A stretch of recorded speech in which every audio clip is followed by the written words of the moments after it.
Good morning बच्चों। आज हम पढ़ेंगे खाद्यान्न फसलों के। नेक्स्ट दिया है बाजरा। कल हमने पढ़ा था गेहूं, चावल और मक्का के बारे में, जहां हमने जाना कि अधिक से अधिक जहां गेहूं फिर चावल और मक्का को हम खाद्य के रूप में प्रयोग में लेते हैं। अब नेक्स्ट दिया गया है बाजरा। बाजरे की फसल हमें पता है, इसको चारे और खाद्यान्न के रूप में काम में लेते हैं। इसमें मानसूनी काल में जहाँ बोई जाती है तो खरीफ की फसल हुई।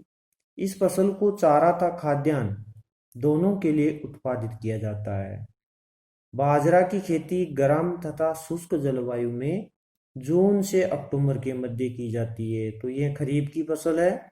इसको जून जुलाई में बोया जाता है और सितंबर अक्टूबर में काट लिया जाता है।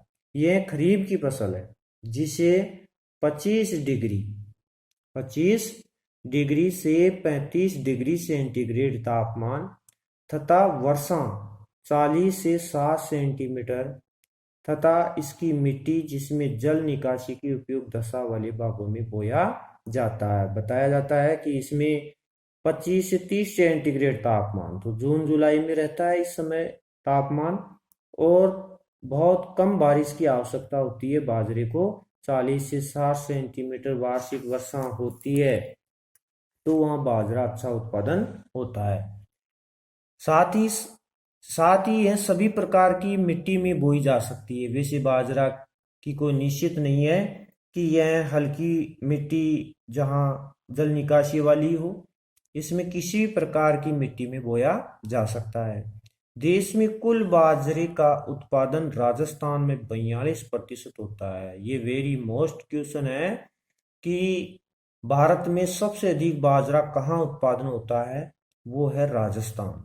राजस्थान में ऐसी मिट्टी उपलब्ध है, बाजरे के लिए उपयुक्त है, इसलिए बाजरा सबसे ज्यादा उत्पादन होता है और इसको चारे को पशुओं को खिलाने के काम में भी लिया जाता है। तो सबसे अधिक राजस्थान में 42% बाजरा उत्पादन होता है।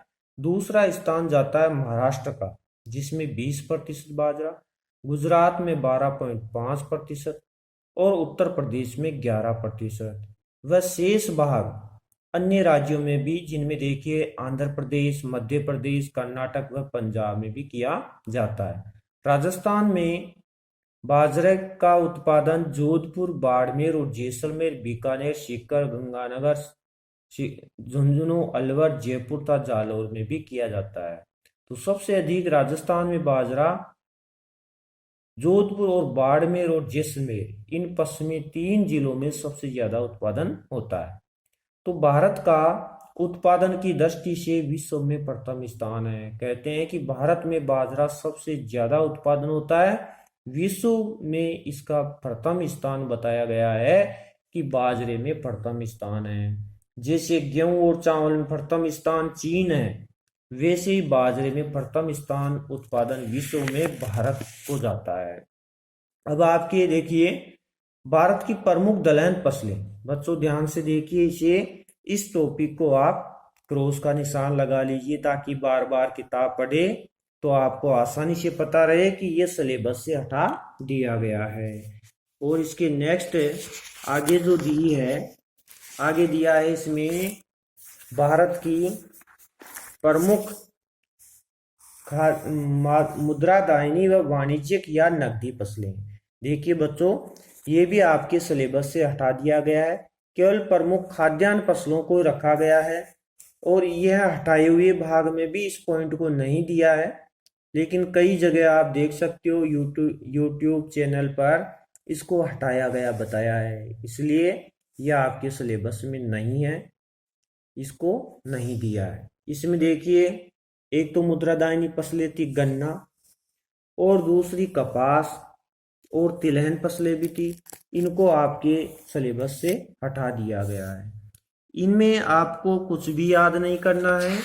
नेक्स्ट आपके पॉइंट चलते हैं तो देखिए तिलहन में भी मूंगफली और तिल और सरसों, ये फसलें भी आपके नहीं है सिलेबस में। और फिर बात आती है नेक्स्ट पॉइंट की, भारतीय अर्थव्यवस्था में कृषि का योगदान। ये भी आप क्रॉस का निशान लगा लीजिए ये भी नहीं है। और रोजगार के साधन, ये जो 6 बिंदु दिए गए हैं ये भी आपके सिलेबस में नहीं है। और पीछे जो अभी मैंने बताया मुद्रादायनी फसलें भी आपके सिलेबस में नहीं है। फिर बात आती है प्रश्नों की। तो आप देखिए इसमें खाद्यान्न से संबंधित फसल, जो खाद्यान्न की फसलें थी उनसे संबंधित प्रश्न याद करने हैं। जैसे ये पहला प्रश्न आएगा, ऋतुओं के आधार पर कितने रूपों में विभाजित किया है, ये सिलेबस में है। भारत में बागानी फसलें कौन सी है, ये भी आ सकता है। मुद्रादायनी फसलों से क्या आशय है, ये नहीं आएगा। ओ सॉरी, ये शुरू में दे रखा है अर्थ के रूप में, ये आ सकता है। भारत में चावल की कितनी फसलें ली जाती है, तो 3 फसलें ली जाती है, अमन, ओस और बोरो, ये आएगा। राजस्थान में शुष्क कृषि किन जिलों में की जाती है, ये भी आएगा। और सिंचित कृषि से क्या तात्पर्य है, ये भी आ सकता है। भारत में सर्वाधिक कपास का, ये नहीं आएगा आपके, नरमा भी नहीं आएगा। और लघुतरात्मक प्रश्न में फिर आप देख लीजिए, इसमें भारत में कृषि फसलों को उपयोग के आधार पर उनका वर्गीकरण कीजिए, यह आ सकता है। मक्का की फसल के बारे में वर्णन कीजिए, यह आ सकता है, आएगा ही। फिर नेक्स्ट चलते हैं अपन। तो नेक्स्ट प्रश्नों में देखिए, तिलहन की फसलों का वर्णन कीजिए। तिलहन की फसलें जो है वो नहीं आएगी। सरसों के बारे में स्थानांतरण कृषि आएगी। मुद्रादायनी फसलों की कपास का ये नहीं आएगा। बाजरे की फसल के बारे में वर्णन कीजिए, ये आएगा। और निम्नात्मक प्रश्नों में भी आप देख सकते हैं, भारत में कृषि फसलों में दलहन का योगदान बताइए, ये हटा दिया है आपके। भारतीय व्यवस्था में कृषि के योगदान प्रकार डालिए, ये भी हटा दिया गया है। और फिर दिया है, भारत में कृषि को प्रयोग में लाई जाने वाली विधियों के अनुसार वर्गीकृत कीजिए, ये भी आ सकता है। और भारत में खाद्यान्न फसलों पर प्रकाश डालिए, ये खाद्यान्न फसलें तो आपके महत्वपूर्ण है, ये प्रश्न भी आ सकता है। तो बच्चों इस प्रकार आपके इस लेसन में सिलेबस को बहुत कम कर दिया है। तो 3 अंकों का प्रश्न आएगा। 3 अंकों के लिए आप अच्छे तरीके से याद कर लीजिए।